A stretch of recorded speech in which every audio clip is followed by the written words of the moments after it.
Lagyan natin ng bitter. At ikot-ikotin. This kind of adobo is a little bit dry, so that's how it is cooked.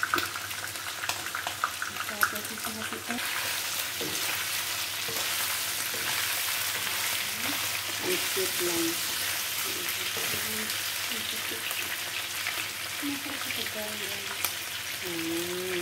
Ganyan ka lang. Ayan na siya. Nalagyan na ng sauce. Wow.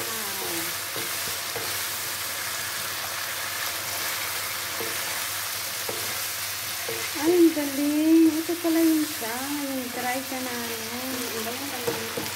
wow. Smells so good. Uy! Nahulog yung ano. Wala naman. Mag-combine yung sauce na.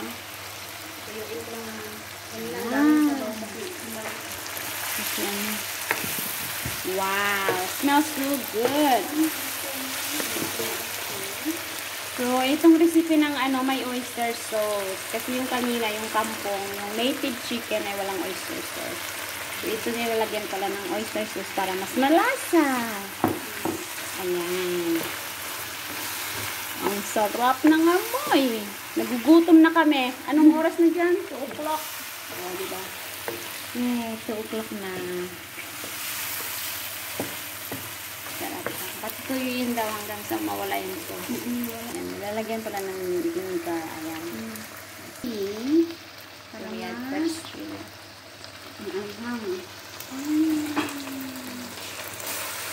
Lagyan natin kunting asukal.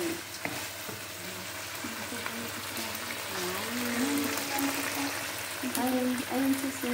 Tinatak na ng gatas. Look at that. So yummy. Diba, mas masarap pag dry. Dry ba ito?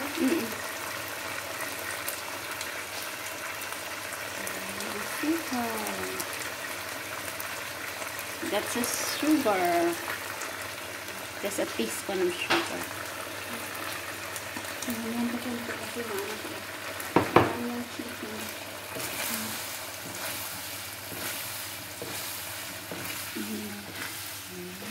Kasi hindi ako masyadong malasa kasi parang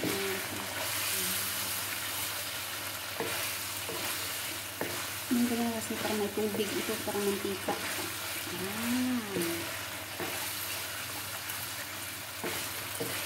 Ito yung hindi to native chicken, di ba? Yung normal lang siya na chicken.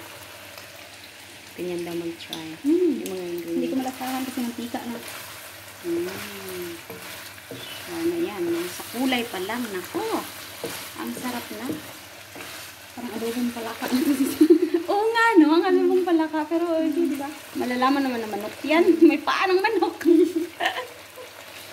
Yay! Hindi ko ito tinitikon. Estimate ko lang. Parang masanay na ba? Tinitik ko lang mag-dry talaga sa kanyang mga sticky. Okay, we will wait until the sugar is dissolved properly. Wow.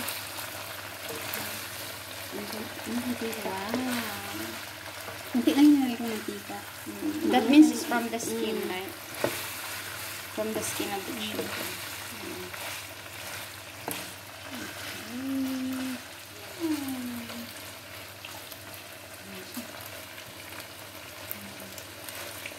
Ito na ba yung brown? Very nice.